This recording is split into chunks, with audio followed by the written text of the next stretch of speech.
فلولا أن يسمعوا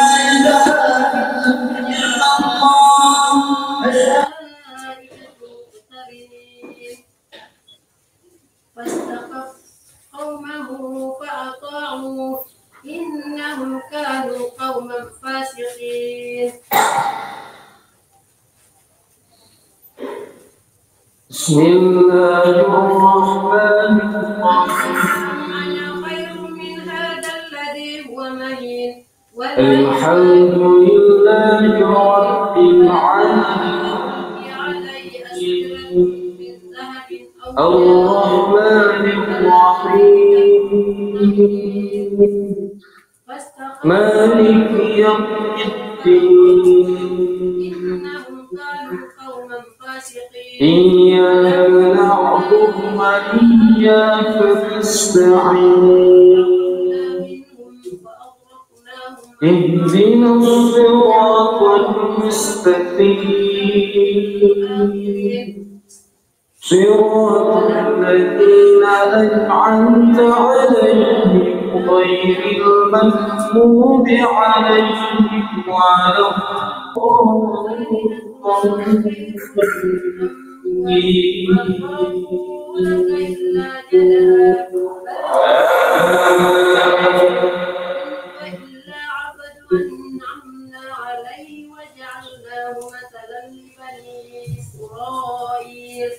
هو الذي أنزل عليك الكتاب منه آيات محكمات هن أم الكتاب وأخر متشابهات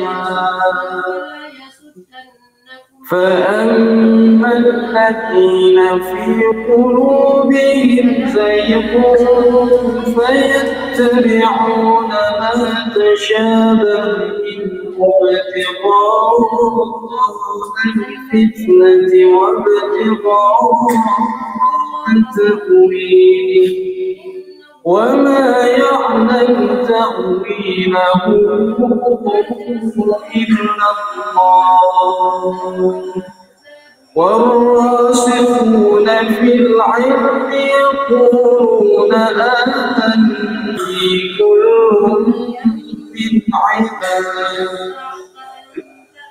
ربنا إنك جامع الناس ليوم لا ريب فيه إن الله يخلف الميعاد.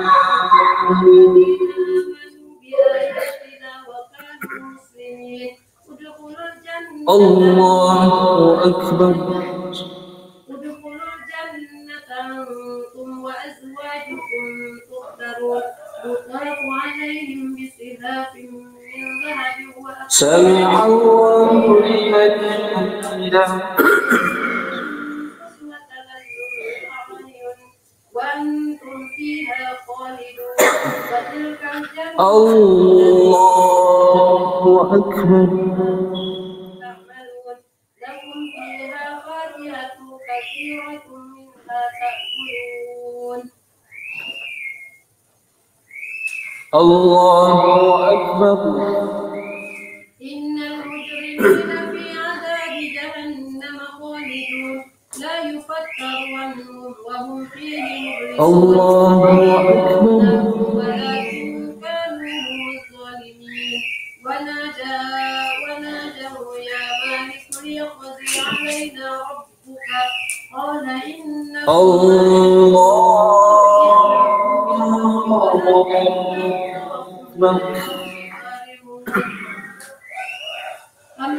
بسم الله الرحمن الرحيم. الحمد لله رب العالمين الرحمن الرحيم مالك يوم الدين إياك نعبد وإياك نستعين اهدنا الصراط المستقيم صراط الذين أنعمت عليهم غير المغضوب عليهم ولا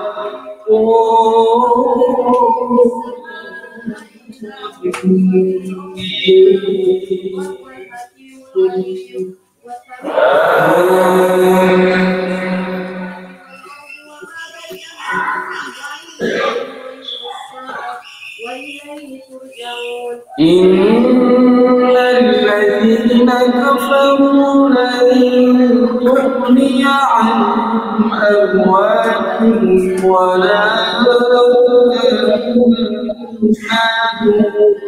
من الله شيئا وأولئك هم وقود النار كدأب آل فرعون والذين من قبلهم كذبوا بآياتنا فأخذهم الله بذنوبهم والله شديد العقاب قل للذين كفروا ستغلبون وتحشرون إلى جهنم وبئس المهاد قد كان لكم آية في فئتين التقتا فئة تقاتل في سبيل الله وأخرى كافرة يرونهم مثليهم رأي العين والله يؤيد بنصره من يشاء إن في ذلك لعبرة لأولي الأبصار زين للناس حب الشهوات من النساء والبنين والقناطير المقنطرة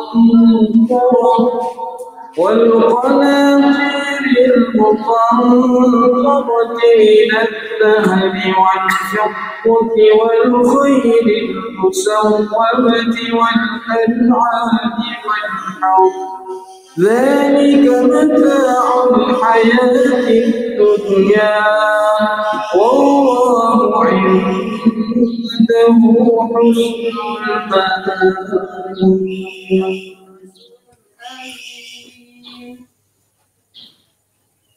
الله أكبر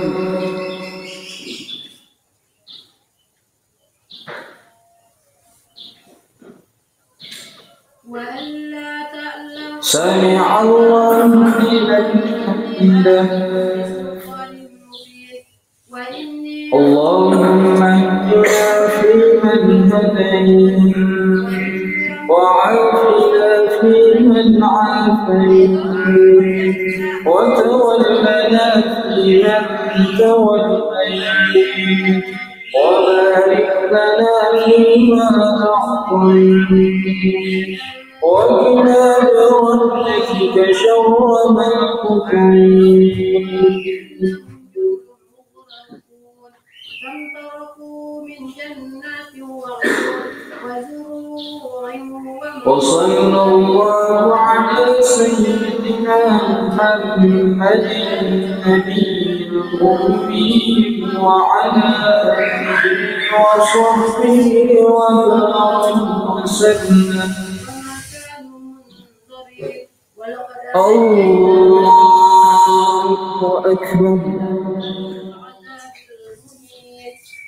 فرعون إنه كان عاليا من المسرفين ولقد اخترناهم على علم على الله أكبر بآياتنا في مبين إن هؤلاء الله أكبر.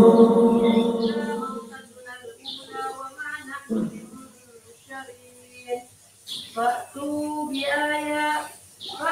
بآبائنا إن كنتم الله أكبر.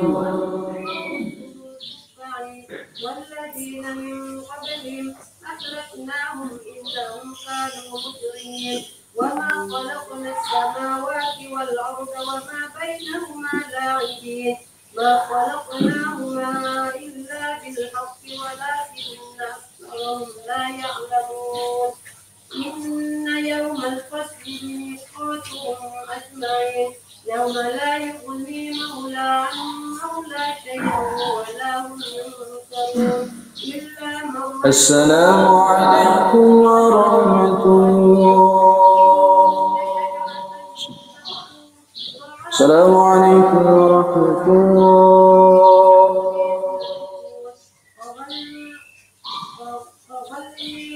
الحميم خذوه فاعتلوه إلى سواء الجحيم ثم صبوا فوق رأسه بسم الله الرحمن الرحيم. السلام عليكم ورحمة الله.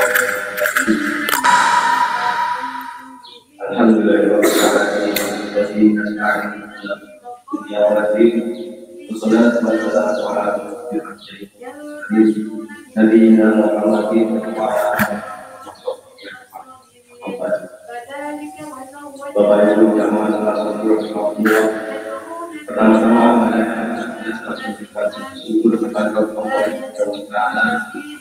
yang mana sampai saat ini kita masih diberikan iman dan juga mendapatkan berkah iman dan kesempatan sehingga kita dapat melakukan ibadah muamalah dan dalam rangkaian hari malam kita sholat tahajud berjamaah, sholat bersama dan sholat subuh secara bersama. Kedua, salah banyak nasihat yang dilakukan pada diri kita Nabi besar Muhammad SAW kepada keluarganya, sahabatnya, serta berikutnya dan sosial dan mudah-mudahan kita telah mendapatkan syafaatnya yang mulia. Amin.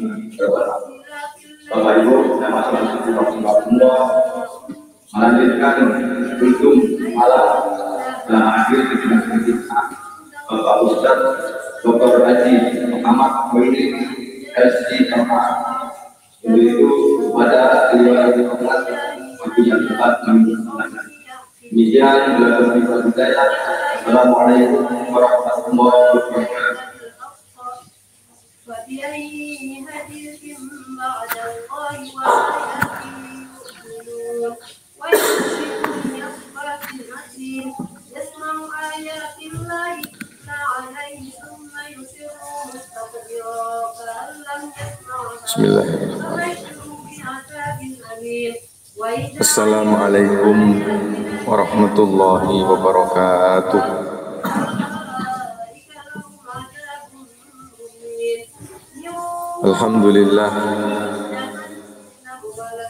Alhamdulillahilladzi jama'ana bihadza wa ma kunna linajtami'a laula an jama'ana Allah. Asyhadu an la ilaha illallah wa asyhadu anna Muhammadar Rasulullah.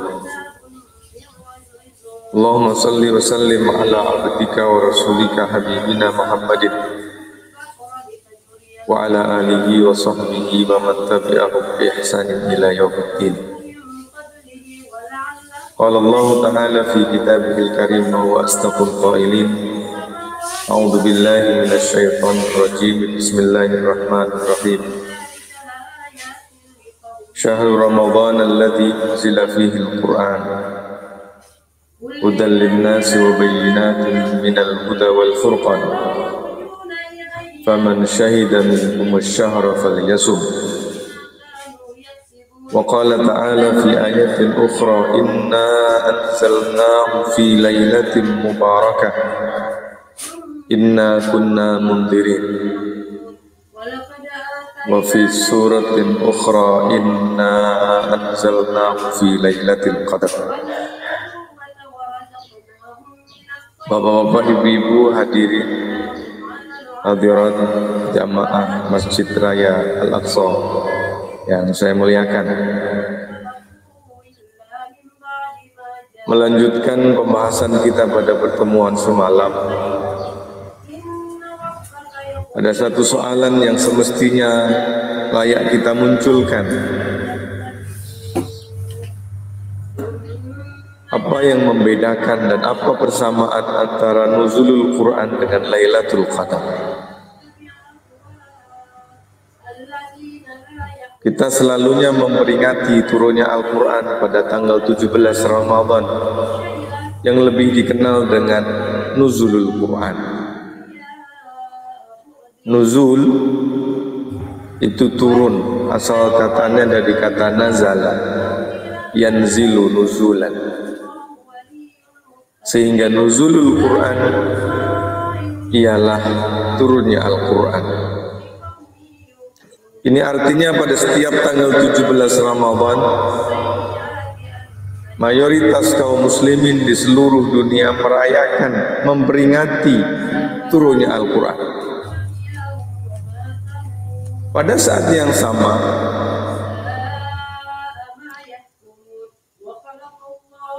kaum muslimin pula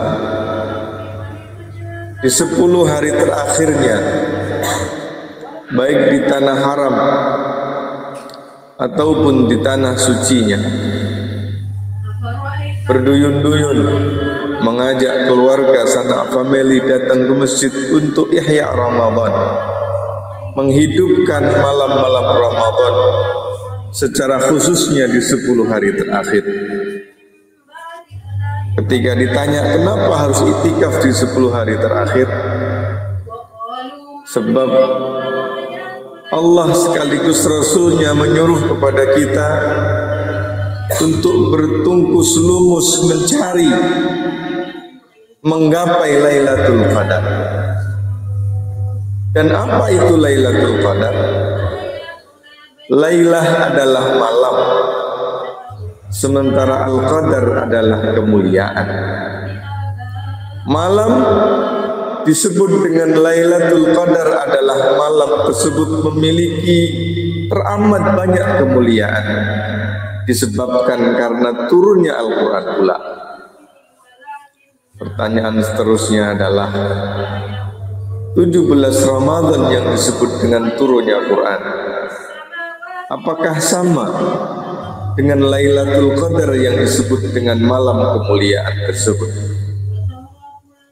Apakah keduanya memiliki arti yang sama atau berbeda? Kalau sama, mengapa harus ada dua istilah? Yang pertama nuzulul Quran dan yang kedua Lailatul Qadar. Dan kalau seandainya berbeda, apa perbedaan di antara keduanya? Apakah yang turun pada nuzul Quran itu perkara yang sama dengan yang turun pada Lailatul Qadar? Ataukah yang terjadi pada malam Lailatul Qadar itu berbeda dengan yang terjadi pada nuzul Quran? Bapak, ibu-ibu, hadirin semuanya, ini pertanyaan awal. Sebelum saya melanjutkan, izinkan saya memberi tawaran kepada jamaah, baik yang muslimin maupun yang muslimat.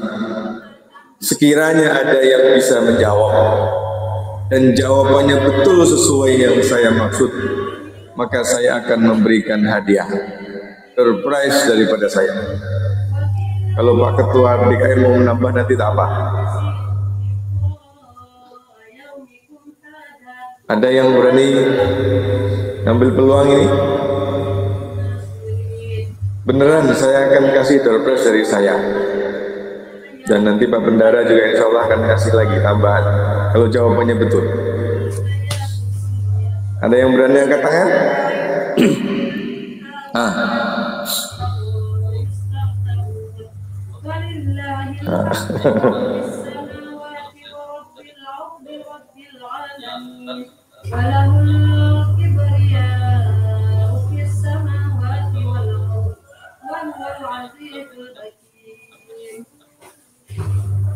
Ada lagi?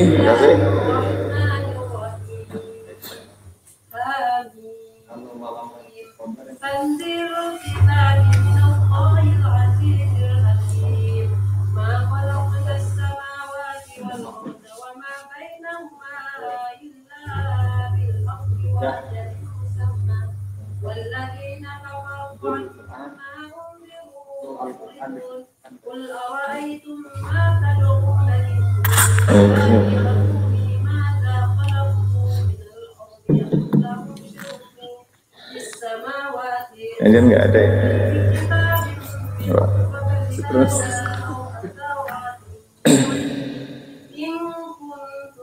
jangan Ustaz ya. Salah tanya saya. Bapak-bapak, ibu-ibu yang saya muliakan, dalam sejarahnya turun Al-Quran. Al-Quran itu turun melalui dua fase, dua tahapan. Tahapan yang pertama turun daripada Lauhul Mahfuz ke langit ketujuh Baitul Izzah. Dan ini turun secara sekaligus. Dalam bahasa orang sekarangnya cover to cover. Dari muka awal sampai muka terakhir, halaman pertama dengan halaman terakhir, kira-kira begitu. Dalam bahasa Arabnya disebut dengan bahasa Al-Qur'annya disebut dengan jumlatan wahidatan, turun secara sekaligus. Adapun fase yang kedua turun daripada langit ketujuh Baitul Izzah sampai ke bawah, diterima oleh Rasulullah Sallallahu Alaihi Wasallam. Kalau yang pertama tadi turun secara sekaligus, yang kedua ini turun secara berangsur-angsur, bertahap-tahap. Dalam bahasa Qur'annya adalah mufarraqan wa munajjaman. Jika yang pertama tidak diketahui kapan itu berlaku, adapun yang kedua dapat diketahui. Yang pertama tidak ada yang tahu dan tidak pernah dikasih tahu. Kalau pernah dikasih tahu kemudian lupa.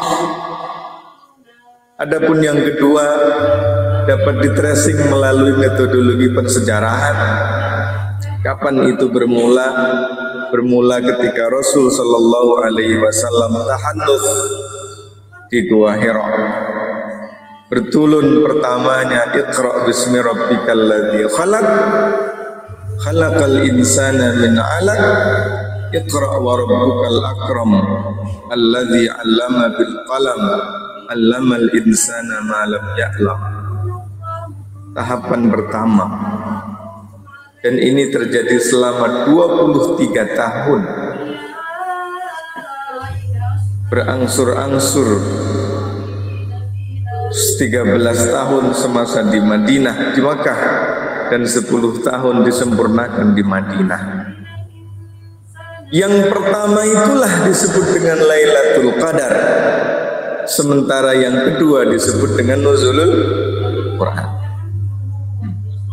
Mengapa yang pertama tidak diketahui? Sebab ini peristiwa langit. Tidak ada sesiapa yang memiliki kemampuan untuk mengakses informasi langit. Sementara yang kedua diketahui, sebab peristiwa bumi terjadi di Gua Hira. Nabi pulang dalam keadaan bergemetar, menceritakan apa yang ia alami di Gua Hira, sambil datang berjumpa Ibunda Khadijah. Zammiluni, zammiluni, tathiruni, tathiruni. Sehingga peristiwa ini bisa diketahui. Nabi Muhammad menceritakan kepada Ibunda Siti Khadijah, dan Ibunda Siti Khadijah menceritakan kepada orang-orang terdekat pada ketika itu. Nah, oleh karena itu ketika Allah mengatakan inna anzalnahu fi lailatul qadar syahrul ramadhan alladzi unzila fihi al-Qur'an, inna anzalnahu fi lailatin mubarakah, ini merujuk kepada peristiwa pertama. Bagaimana kita tahu dan membedakan? Allah hadir dengan perkataan anzala. Bapak-bapak, dalam bahasa Arab itu kalau hurufnya ditambah semakin banyak, maka maknanya semakin sempurna. Ada satu kaidah di dalam ilmu sharaf itu, ziyadatul bina tadullu ala ziyadatil makna. Masuk dakhala. Jadi perkataan bahasa Arab itu selalunya terdiri dari 3 huruf. Kalau ditambah 1 huruf lagi maknanya lain dan berubah. Kalau masuk dakhala, kalau diberikan huruf hamzah di hadapan menjadi adkhala, artinya memasukkan. Sama atau beda Pak, masuk dengan memasukkan? Masuk dengan memasukkan sama tidak? Beda.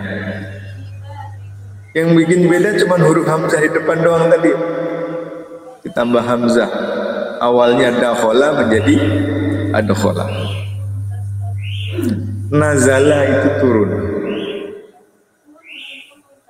Tapi kalau ditambah hamzah di hadapannya menjadi anzala, artinya menurunkan. Kalau bapak turun daripada mobil, bapak yang turun, maka nazala Muhammad, Pak Muhammad turun minas sayyarati, daripada mobil. Tapi kalau bapak menurunkan apa misalkan buah, menurunkan durian daripada mobil, maka tidak menggunakan kata nazala, tetapi anzala. Sebab yang turun bukan Pak Ahmad, tetapi yang diturunkan adalah durian. Nah, oleh karenanya ketika Allah mengatakan syahrul ramadhan alladzi unzila, inna anzalna itu merujuk kepada peristiwa pertama, peristiwa Lailatul Qadar. Bapak Ibu-ibu, ini yang pertama. Yang kedua, di dalam ayat yang lain Allah kemukakan seluruh kitab-kitab Allah yang diturunkan ini menggunakan 2 pendekatan ini. Nazzala alaikal kitaba bil haqq. Ya enggak pakai kata anzala kan? Pakai kata nazala. Alkitab Al-Quran itu diturunkan secara berangsur-angsur, secara betul. Allah ingin memastikan meskipun Al-Qur'annya turunnya itu berangsur-angsur 23 tahun dengan tema yang berserakan, tetapi betul. Kenapa? Karena mushaf yang saat ini kita pegang itu turunnya tidak sesuai dengan turunnya, Pak. Maksud saya, pertama yang turun adalah surah Al-Alaq, tetapi urutan di dalam mushaf kita surah yang keberapa? Kalau urutan yang pertama Al-Fatihah, yang kedua Al-Baqarah, yang ketiga Ali Imran, itu bukan bermakna bahwa yang pertama turun Al-Fatihah, bukan yang kedua Al-Baqarah, bukan yang ketiga Ali Imran, tetapi berturun secara bertahap-tahap, berangsur-angsur sesuai dengan peristiwa yang wujud pada ketika itu. Nah, sehingga mungkin orang akan protes, akan meragukan. Turunnya kan berangsur-angsur, turunnya kan berbeda-beda, turunnya kan beragam tema, kok kemudian tiba-tiba menjadi 30 juzuk dalam satu mushaf, mulai daripada Al-Fatihah sampai An-Nas. Karena pasti ada orang yang meragui, Nah, atas alasan itu kemudian Allah langsung kasih jawaban sebelum orang ragu. Nazzala 'alaikal kitaba bil haqq.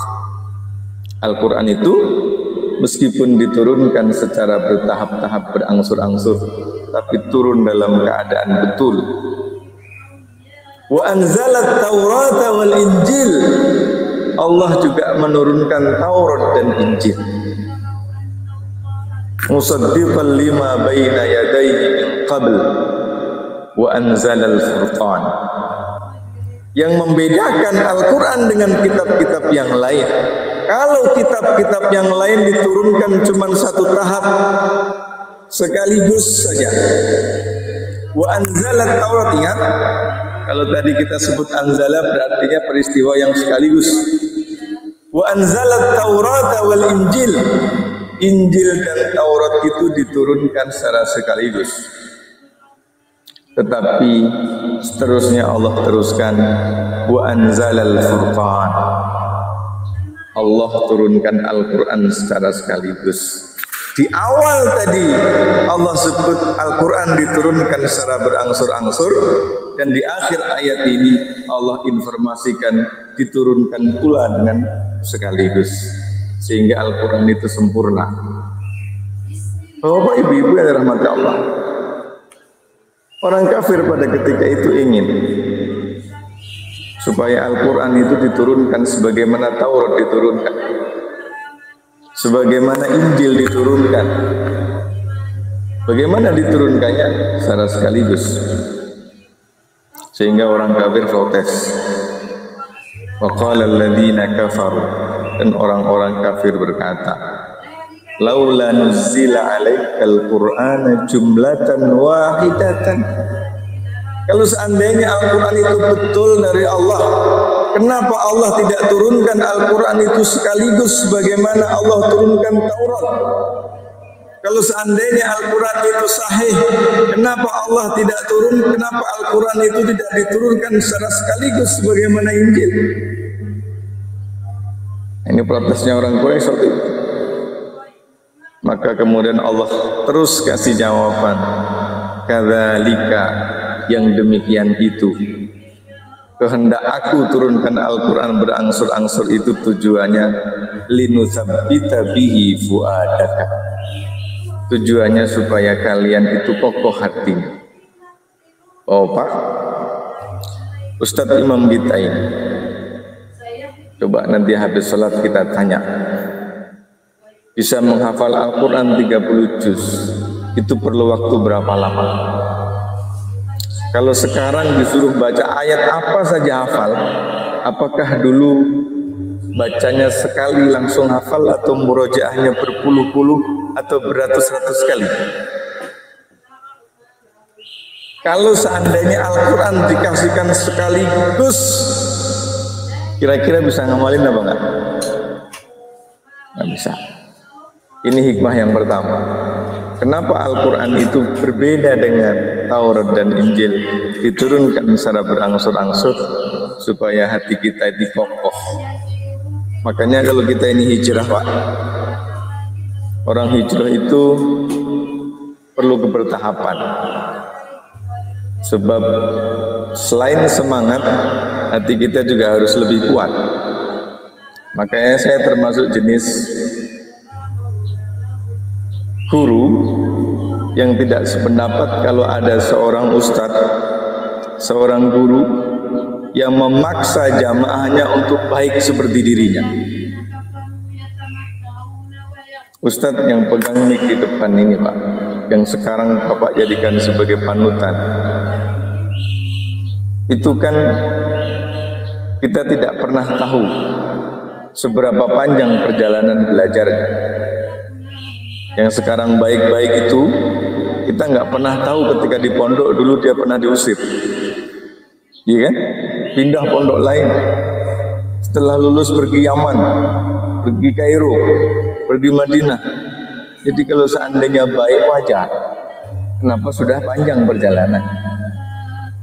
Sementara kalau jamaahnya mungkin ada yang baru ngaji, ada yang baru hijrah, Jadi logis atau enggak kalau seandainya Ustadz ini memaksa jamaahnya untuk memiliki level keimanan seperti dia? Enggak logis kan?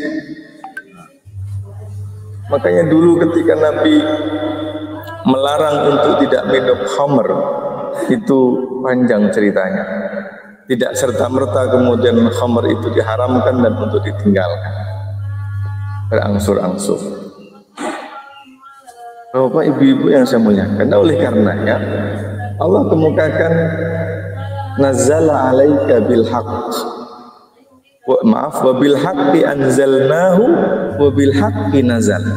Al-Qur'an itu saya turunkan secara sekaligus dengan betul, wa bil haqqi nazal, dan turun secara berangsur-angsur pula dalam keadaan betul. Jadi dari sini kemudian kita bisa menyimpulkan apa perbedaan antara nuzulul Quran dengan Lailatul Qadar. Hikmah yang ketiga, kenapa harus ada keberangsuran? Al-Quran itu dulu diturunkan mengikut peristiwa. Dan salah satu peristiwa yang sering terjadi itu adalah ada orang punya kasus, datang jumpa kepada Nabi, pengen jawaban. Dan Nabi menunggu turunnya Quran, menunggu turunnya wahyu. Jadi kalau orang datang ingin bertanya, itu pasti ingin mendapatkan jawaban. Dan pada saat jawaban diberikan, maka yang bersangkutan akan sedia menerima informasi yang didapat. Sebagai salah satu contoh, dulu ada orang Badui datang kepada Nabi Muhammad SAW bertanya, ya Rasulullah, aqaribun rabbuna nunadihi am ba'idun nunadi. Ada orang Badui. Orang Badui itu dikenal sebagai orang yang akalnya pendek, mengikut kehendak dirinya saja, nggak punya aturan, berbeda dengan orang Hadari. Ya Rasulullah, Tuhan itu dekat atau jauh? Aqaribun rabbuna nunaji. Wahai Nabi, Allah itu dekat atau jauh? Kalau dekat, saya mau panggil dengan pelan-pelan. Am ba'idun nunadihi, atau Tuhan itu jauh? Kalau jauh saya akan panggil dengan suara kuat. Kira-kira kalau Bapak ditanya, jauh apa dekat Pak? Dekat atau jauh Pak? Dekat. Kok bisa jawab begitu? Dan ketika Nabi ditanya oleh Badui itu, Nabi nggak bisa jawab. Yang lebih pintar siapa jadi? Nah, orang sekarang itu Pak ditanya apa aja bisa jawab. Kadang-kadang nggak ditanya pun jawab ya. Nabi ditanya orang Badui, datang meninggalkan kampungnya, jumpa Nabi bertanya, ya Rasulullah, aqaribun rabbuna nunajihi am ba'idun nunadihi. Dekat atau jauh wahai Nabi? Kalau dekat, saya akan bisik-bisik saja. Tapi kalau jauh, saya akan kuat suara saya. Jadi ini kalau saya pikir bukan orang Badui Pak. Ini guru besar ulumul Quran ini. Ungkapan naja yunaji itu kalau orang yang kita ajak ngomong dekat, sehingga suara kita cukup pelan saja. Nah sehingga kalau bapak-bapak bangun malam kemudian sholat berdoa sesungguhkan namanya munajat.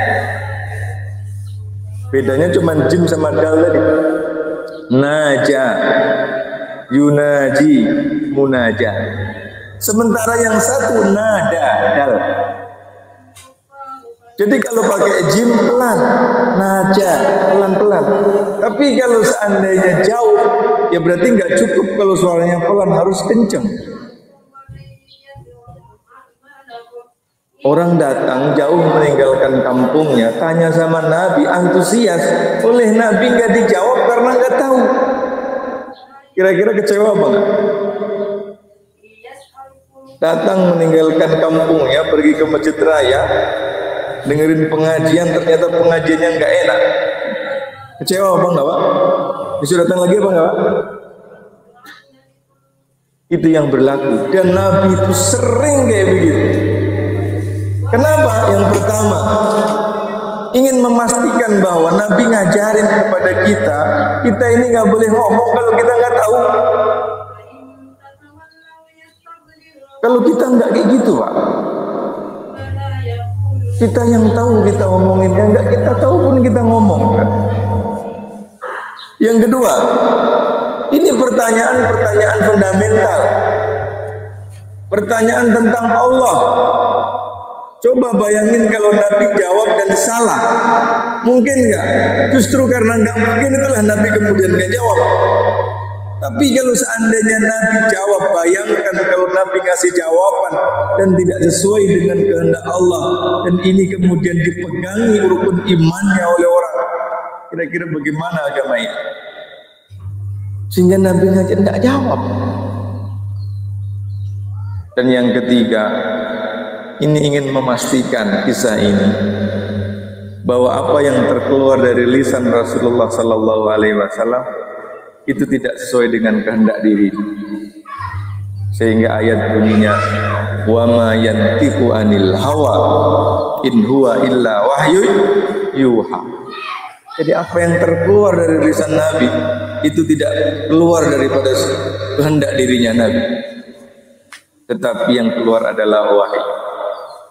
Bapak, kalau ingin tahu kisah selanjutnya, ingin tahu jawabannya Nabi, kita tunggu pukul 4.30 sore hari nanti. Kisahnya panjang. Jadi kalau Bapak ditanya oleh orang, Allah itu dekat atau jauh, jawabnya gimana? Hah? Nabi belum jawab. Ada riwayat yang meminta orang Baduin disuruh datang ke hari ke-7, belum pula dapat jawaban. Hari ke-21 belum pula dapat jawaban. Ada riwayat yang mengatakan sampai 40 hari baru datang. Dan orang Badui pulang pergi untuk mendapatkan jawaban. Dan kalau Bapak rumahnya dekat daripada sini, maka nanti kita jumpa pada sore hari. Jawabannya nanti ada pada surat Al-Quran. Kesimpulannya adalah Al-Quran itu diturunkan ayat wahyunya sebagai respon dan jawaban yang terjadi pada bumi waktu itu. Dan itulah salah satu hikmah kenapa Allah turunkan Al-Quran itu tidak sekaligus, tetapi diturunkan secara berangsur-angsur. Terima kasih.